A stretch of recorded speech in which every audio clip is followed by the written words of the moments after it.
Hey everyone, welcome to Reddit Readout. Today we are checking out Malicious Compliance. Story 1. Goodbye Internet.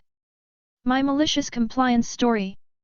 At my last job, my main duty was the IT manager for the entire location, among other duties. I had been there for 3.5 years at that point, and as I was trusted by everyone, if I had something important to say, people listened. During COVID, while other departments' budgets were getting slashed, and employees were getting laid off, I was able to replace a lot of our aging IT infrastructure.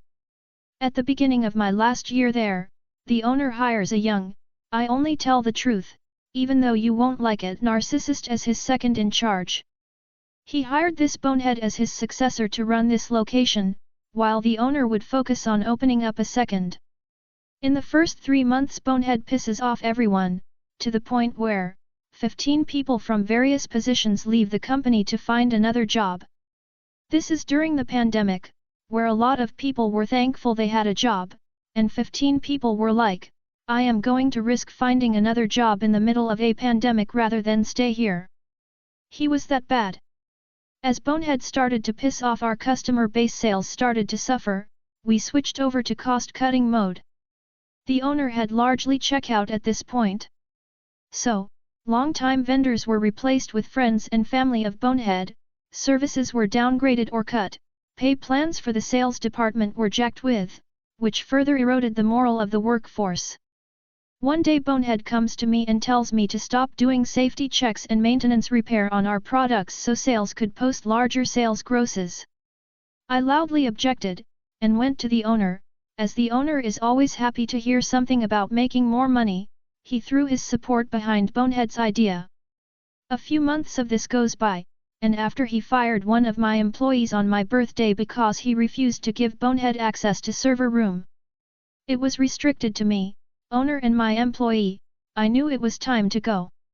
I find a new job, put in my 2 weeks, of course Bonehead stops my direct deposit on payday.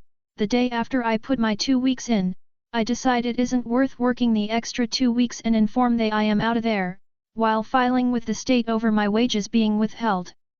As I am walking out the door, Bonehead reminds me I am no longer an employee of the company and not to get involved with the company's affairs, and possible legal repercussions if I say anything negative about the company. My new job pays more, less hours, less stress. Fast forward to this Monday, I get a call from my local internet provider. They tell me my internet service bill has gone unpaid for the last 6 months, and will get cut off if I don't pay immediately. I log in and see my account is paid. So after a few back and forth, I find out I am still the point of contact for my last job's account on their internet service. Remembering what was told to me when I left, I just informed them I cannot get involved as I no longer work there. They asked me for an updated point of contact.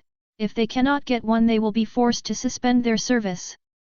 I repeated I am not allowed by threat of legal action to be involved in their affairs and left it with that.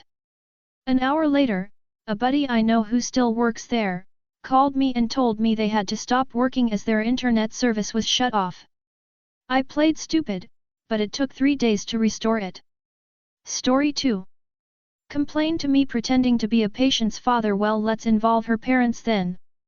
I used to work at a very nice private hospital where the place looked like a hotel, the food was great and the service unrivaled. We were voted best private hospital in the country quite a few times, and all around, people were happy and the care was great. The nurses were mostly old school, stern but very passionate about patient care, with no time for anything that stops them from doing their job. My job was to focus on marketing and complaints, and TBH, I didn't have a lot of work on the complaints side, but every now and again something would come up. If there was an incident, the RNs would usually come and warn me to expect something, and give their side of the story. One morning, as I got to work, a RN was waiting at my door to update me on an incident the previous night. There was a 18-YO patient who had a small OP, but was prone to dizziness and fainting.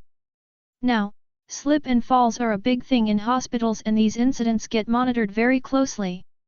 Since she was a slip and fall risk, they moved her to a private room right in front of the nurse's station so that she can be monitored throughout the day and night. One night, the tattoo-clad, older nurse's description, 20-something boyfriend comes to visit, and forgets that this is in fact a hospital and not a hotel. Old school, stern nurse realized something is amiss when the room's doors were closed and, after she pushed the door open, the curtains around the bed was drawn too.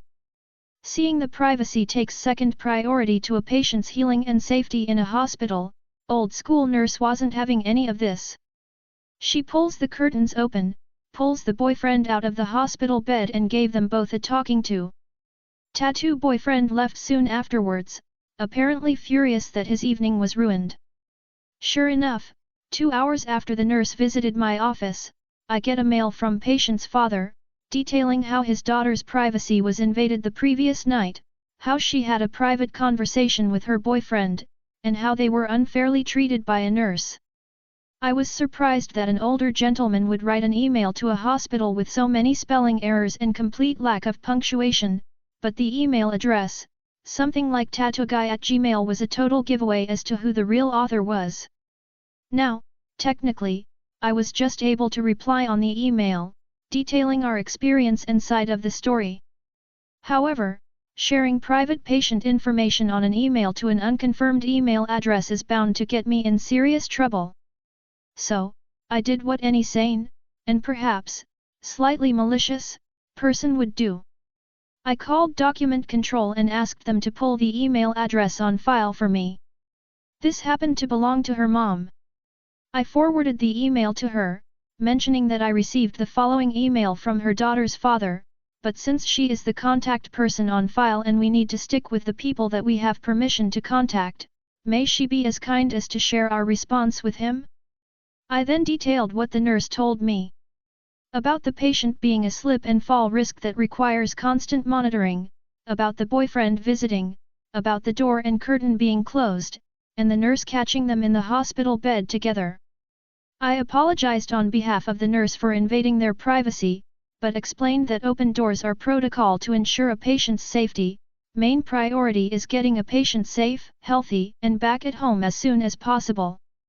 I ended the mail with my contact details and invited her to contact me if she has any further questions. Well, if the parents didn't know about the incident, they knew now. I am told the daughter was well behaved for the remainder of the time, and the boyfriend didn't stop by once during the rest of the patient's stay. So, lessons learned: don't include your parents' details on your hospital file as your main contact details if you don't want them contacted. Don't try and catfish a hospital employee and respect a hospital for what it is, a place of healing and not a hotel. TLDR, 18-year-old and boyfriend were caught going at it in her hospital bed. Then boyfriend emails hospital to complain about incident, telling us he is the patient's father. We respond to his claims via the email address on file, which happened to belong to patient's mother. Whoops. Story 3. Company doesn't allow me to have my phone, so I cost them 100k plus. I originally posted this as a comment to a similar story as I had totally forgot it happened until reading that. The OP suggested I should share it as my own post, so here it goes. I have worked in warehouses for years. A few years back I was a contractor. Companies would hire us and bring in 20 plus people for a few weeks when they desperately needed help. I was a shift lead, usually the highest person on site, and needed to talk to my boss regularly throughout the day on a company phone. One warehouse had a policy where only managers could have their phone on the floor, and technically I wasn't a manager. Everyone under me was instructed to leave them in their car or a locker. However, I needed mine. One day I was talking on the phone to my boss, and one of the managers for the company we were working for saw me and demanded I hand him my phone, and I refused. He then threatened to kick me out, so I rounded up all my workers and said we are taking a break. We all go outside, and I tell my boss what happened. He comes to the site instantly and starts talking to their boss and tells him I need my phone on the floor, but since I don't have manager in my title they refuse. So my boss decided I can't do my job, so nobody under me can do theirs either. The end of the day the other company is pissed we didn't get any work done, and decides to cancel our contract, which cost them hundreds of thousands of dollars because it's written in the contract that they will have to pay to send us home before the original end date. We all still got paid, and got 2 weeks off before having to go somewhere else. Story 4. Only a malicious offer. So this happened a long time ago, and only the offer of compliance was malicious. And it benefited nobody except my internal satisfaction. So I get this job at a large insurance company in their group health insurance finance department, not too long after I've graduated college with a degree in economics. I'm given one of 3 group receivable systems to report revenue and told figure this out. Turned out that this system was one from an old acquisition, and one the people from the old company had kind of sabotaged the reporting. Anyway, I was able to trace the mainframe data flows, figure out what wrong, and fix it. During that time the senior in my department took me under her wing and we became friends. Our supervisor then suddenly gets promoted to another division, and my friend becomes the supervisor. I assume all of her responsibilities, mainly so she can focus on management and look good. So I take all the stuff she's done with a pencil and green ledger paper and convert it to a piece of software called Symphony. That had a Lotus 123 spreadsheet, a word processor, a database, and a rudimentary graphics package, and you'd bounce between them by pressing Alt F7. So anyway, my friend/new boss tells me she would have made me the senior accountant, but she knows from our becoming fast friends that my academic background in accounting is light. So she's going to hire someone else, and maybe in a couple of years, etc. Naturally I'm disappointed, but more betrayed. I'd just done what she'd done, and way better than she did it, and off the side of my desk. Fast forward 3 months. My new boss asks to speak with me. She says the new senior accountant doesn't know how to use a PC. She then asked me to reverse engineer the reporting process back to green ledger paper. I closed my eyes for a second, then looked at her and asked, "Would you like me to use a crayon?" Story 5.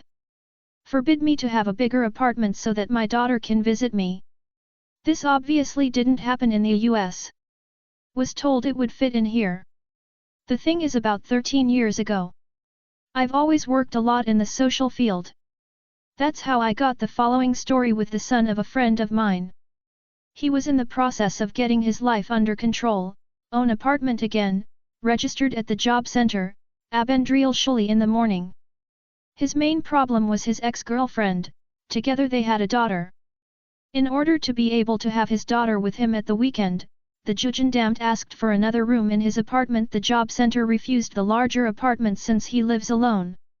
In the normal way, he would never have gotten the larger apartment approved, or only after a long struggle. He probably would have gotten into trouble with the Jugendamt, since he wasn't trying to find a larger apartment. That's how authorities are. There is one crucial trick that makes the whole system work for you. Authority against authority. That's exactly what I suggested to him. In desperation he declined, with the usual phrases "it doesn't work, it's too complex," etc. Luckily his mother was there too. She persuaded him to do so. So I have given the framework of the letter. Simplified from memory. Dear Jugendamt, I am happy to accommodate the desire to take a larger apartment. Unfortunately, my case manager from the job center refused me the larger apartment. Best regards. Son of friend. After writing, I drove with him to the Jugendamt and saw how he had put in the letter. It was late at night. The rest I only know from him. The next morning he got a call from the job center that he could look for a bigger apartment. The letter of approval will come in the next few days. I would have loved to have attended the phone call from the Jugendamt to the job center. Edit. Wrong title. Not. Forbid me to have a bigger apartment so that my daughter can visit me. Right. Forbid him to have a bigger apartment so that his daughter can visit him. That's all for today. Please don't forget to like and subscribe.